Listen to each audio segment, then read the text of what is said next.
আমার স্নেহের সকল ষষ্ঠ শ্রেণীর ছাত্রছাত্রীরা, তোমাদের জন্য নিয়ে চলে এলাম বাংলা বিষয়ে দ্বিতীয় পর্যায়ক্রমিক মূল্যায়নের একটি নমুনা প্রশ্নপত্র। এই নমুনা প্রশ্নপত্রে থাকা প্রতিটা প্রশ্ন পরীক্ষার জন্য ভীষণ গুরুত্বপূর্ণ, পরীক্ষাতে আসার মতো প্রশ্ন। কাজেই তোমরা যারা বাংলা পরীক্ষাতে দুর্দান্ত রেজাল্ট করতে চাইছো, অবশ্যই এই নমুনা প্রশ্নপত্রে থাকা ছোট বড় প্রতিটা প্রশ্ন খুব ভালো করে পড়ে রাখো। এখান থেকে বেশ কিছু প্রশ্ন তোমাদের পরীক্ষাতে হুবহু কমন আসতে চলেছে। সো আমরা প্রথম থেকে সম্পূর্ণ প্রশ্নপত্রটি উত্তরসহ দেখে নেব। শুরুতেই রয়েছে একের দাগ। বলা হচ্ছে সঠিক উত্তরটি বেছে নিয়ে লেখো। এখানে 12টি এমসিকিউ টাইপ প্রশ্ন রয়েছে, প্রতিটি প্রশ্নের মান 1 নম্বর করে, টোটাল 12 নম্বর। চলো দেখে নাও। প্রথম প্রশ্ন, বসুধারা ব্রত কোন ঋতুতে হয়? উত্তর হবে গ্রীষ্ম, অর্থাৎ গ্রীষ্ম ঋতুতে। এরপর 1.2 প্রশ্ন, কোন সাহিত্যিকের পোশাকির নাম চঞ্চল? উত্তর হবে শিবরাম চক্রবর্তী। 1.3 প্রশ্ন, বলি কুঁড়ের সর্দার তুই কি বল দেখি, বক্তা কে? উত্তর হবে চিত্রগ্রীবের বাবা। 1.4 প্রশ্ন, এক যে ছিল ছোট্ট হলুদ বাঘ, তাদের কোথায় বাসা ছিল? উত্তর হবে সজনেখালিতে, অর্থাৎ সঠিক উত্তর এখানে থাকা অপশান গ। 1.5 প্রশ্ন, কার ডাকে রাত্রি নেমে আসে? উত্তর হবে পেঁচার। 1.6 প্রশ্ন, দেয়াল চিত্র রচনার ক্ষেত্রে কোন গোষ্ঠীর মানুষেরা এগিয়ে রয়েছে? উত্তর হবে সাঁওতাল। পরের প্রশ্ন, নির্জন হাটে রাত্রি নামলো, কার ডাকে? কোকিলের ডাকে, পেঁচার ডাকে নাকি কাকের ডাকে? উত্তর হবে পেঁচার ডাকে। 1.8 প্রশ্ন, দেয়াল চিত্রের পীঠস্থান বলা হয় পূর্বোত্তর মালভূমিকে, সিংভূমকে নাকি বর্ধমান অঞ্চলকে? উত্তর হবে সিংভূমকে। ইম্পর্টেন্ট প্রশ্ন। 1.9 প্রশ্ন, পল্লীকবি অভিধা পেয়েছেন শিবরাম চক্রবর্তী, যতীন্দ্রনাথ সেনগুপ্ত, জসীমউদ্দিন নাকি রবীন্দ্রনাথ ঠাকুর? উত্তর হবে জসীমউদ্দিন। এরপর 1.10 প্রশ্ন, আকস্মাৎ পদটিকে পরিবর্তন করলে হয়? উত্তর হবে আকস্মিক, অর্থাৎ রাইট আনসার অপশান ক। 1.11 নম্বর প্রশ্ন, কোনটি অনুসর্গ? উত্তর হবে এখানে থাকা অপশান ক, দ্বারা। 1.12 নম্বর প্রশ্ন, অনুসর্গের অপর নাম হলো? উত্তর হবে কর্মপ্রবচনীয়। এই ছিল একের দাগ থেকে 12টি এমসিকিউ টাইপ প্রশ্ন, যেগুলো আমরা উত্তরসহ দেখে নিলাম। এরপর রয়েছে প্রশ্নপত্রের 2 দাগ। বলা হচ্ছে 2-1টি বাক্যে উত্তর দাও। এখানে 12টি এসএকিউ টাইপ প্রশ্ন রয়েছে, প্রতিটি প্রশ্নের মান রয়েছে 1 নম্বর করে।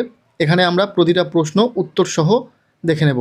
আমরা ঠিক প্রশ্নের নিচে উত্তর করে দিয়েছি, দেখে নিতে পারবে। প্রথম প্রশ্ন, তখন এই রাস্তার উপরই এক ভারী মজার দৃশ্য দেখা যায়, দৃশ্যটি কি? উত্তর হবে যখন বাস থামে তখন ড্রাইভার ও কন্ডাক্টর চা খেতে নামলে যাত্রীরা অস্থির হয়ে বাসের জানালা দিয়ে বাইরে উঁকি ঝুঁকি মারে ও নানা রকম মন্তব্য করে। ইম্পর্টেন্ট প্রশ্ন। এরপর দ্বিতীয় প্রশ্ন, মানভূম জেলা সংলগ্ন কোন কোন জেলায় দেওয়াল চিত্রণ হয়ে থাকে? উত্তর হবে পুরুলিয়া ছাড়াও বাঁকুড়া, বর্ধমান ও বীরভূমের সীমান্ত অঞ্চলে এই চিত্রণ দেখা যায়। এরপর 2.3 প্রশ্ন, পাখির জগতে দুটি মধুর দৃশ্য আছে, দৃশ্য দুটি কি কি?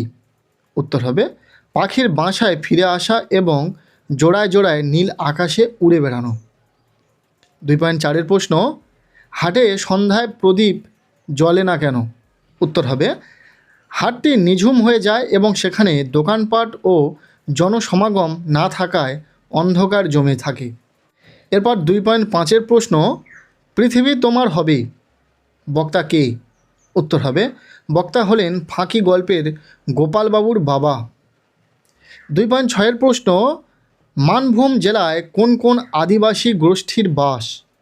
উত্তর হবে সাঁওতাল, মুন্ডা, ভূমিজ ও মাহাতো গোষ্ঠীর বাস। আচ্ছা, এরপর রয়েছে 2.7 প্রশ্ন, হিসাব নাহি রে, এলো আর গেল, কোনো হিসাব নেই কেন? উত্তর হবে কারণ সময় নদীর স্রোতের মতো প্রবাহমান, যা বিরামহীনভাবে বয়ে যায়। 2.8 প্রশ্ন, ড্রাইভার চা খাওয়ার সময় বাসযাত্রীরা কি করে? তারা বিরক্তি প্রকাশ করে, উঁকিঝুঁকি মারে এবং নানা রকম অসংলগ্ন মন্তব্য করতে থাকে।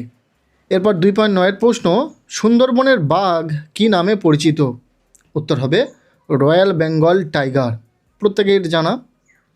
এরপর 2.10 প্রশ্ন, এটা একেবারে সম্পূর্ণ মিথ্যা কথা। কোনটি সম্পূর্ণ মিথ্যা কথা? উত্তর হবে যে সে বাঘেদের মতো বাঘ নয় বা বাঘেরা মানুষের মতো কথা বলতে পারে না, এই জাতীয় কোনো দাবি। আচ্ছা, এরপর রয়েছে 2.11 নম্বর প্রশ্ন, অনুসর্গ কাকে বলে? যে অব্যয় শব্দ বিশেষ্য বা সর্বনাম পদের পরে আলাদাভাবে বসে পদগুলোর সাথে বাক্যের অন্য পদের সম্পর্ক তৈরি করে তাদের অনুসর্গ বলে।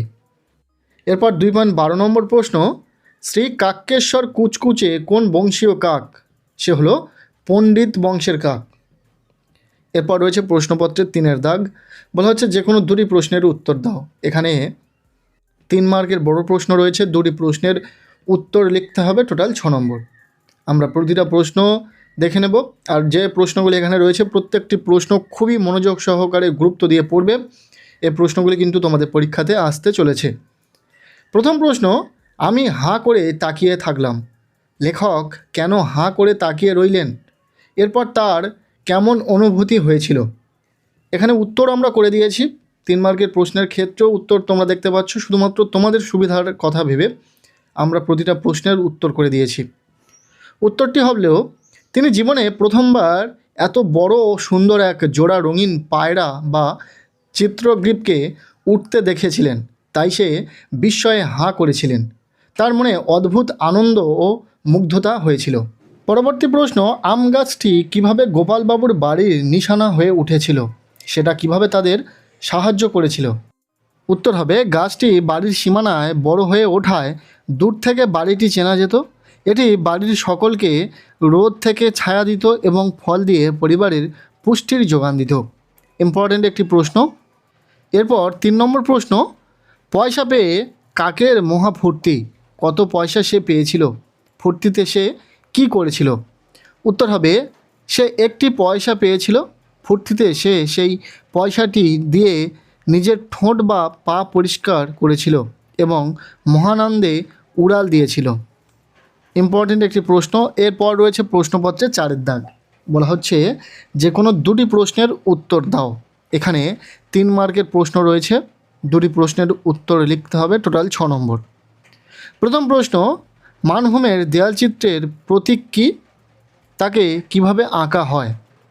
উত্তর হবে মানভূমের চিত্রের প্রতীক মূলত প্রকৃতি ও জ্যামিতিক নকশা। এগুলি প্রধানত আলতা, খড়িমাটি ও বিভিন্ন প্রাকৃতিক রঙের সাহায্যে হাতের আঙুল বা তুলি দিয়ে আঁকা হয়। এরপর 4.2-এর প্রশ্ন, মাটির বুকে যারাই আছি এই দুদিনের ঘরে। এই দুদিনের ঘরে বলতে কি বোঝো? কে সবাইকে কিভাবে এই দুদিনের ঘরে আদরে রাখে? দুদিনের ঘর বলতে পৃথিবীতে এই নশ্বর জীবনকে বোঝানো হয়েছে। ঈশ্বর বা প্রকৃতি সবাইকে তাদের মায়ার বন্ধন ও স্নেহ এই পৃথিবীতে আগলে রাখে। 4.3-এর প্রশ্ন, বাজে বায়ু আসি বিদ্রুপ বাঁশি। কবির এমন মনে হওয়ার কারণ কি? চিরকাল একই খেলা বলতে কবিতায় কি বোঝানো হয়েছে? উত্তর হবে জীর্ণ হাটের জীর্ণ কাঠামোর মধ্য দিয়ে যখন বাতাস বয় তখন এক অদ্ভুত শব্দ হয়, যা কবির কানে বিদ্রূপের মতো শোনায়। একই খেলা বলতে কবি জন্ম, মৃত্যু ও প্রকৃতির চিরন্তন পরিবর্তনের কথা বুঝিয়েছেন।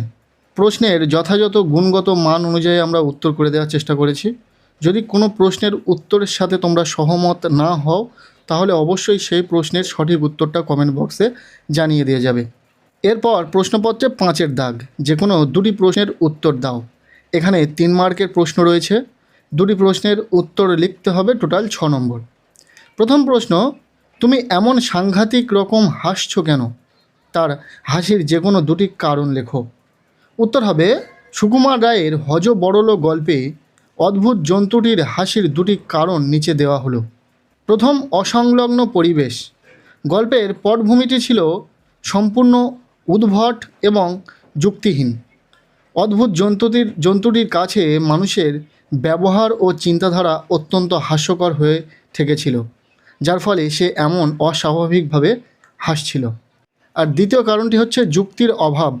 গল্পে যখন চরিত্রদের মধ্যে এমন সব বিষয় নিয়ে আলোচনা চলছিল যা বাস্তবসম্মত নয়, তখন জন্তুটি তাদের এই স্থূল বুদ্ধি দেখে উপহাস করার জন্যই সাংঘাতিকভাবে হাসছিল। সে আসলে মানুষের অদ্ভুত কর্মকাণ্ড দেখে নিজের হাসি চেপে রাখতে পারছিল না। নেক্সট 5.2 প্রশ্ন, কাক্যেশ্বর কুচকুচে কোথায় থাকে, তার পরিচয় কী?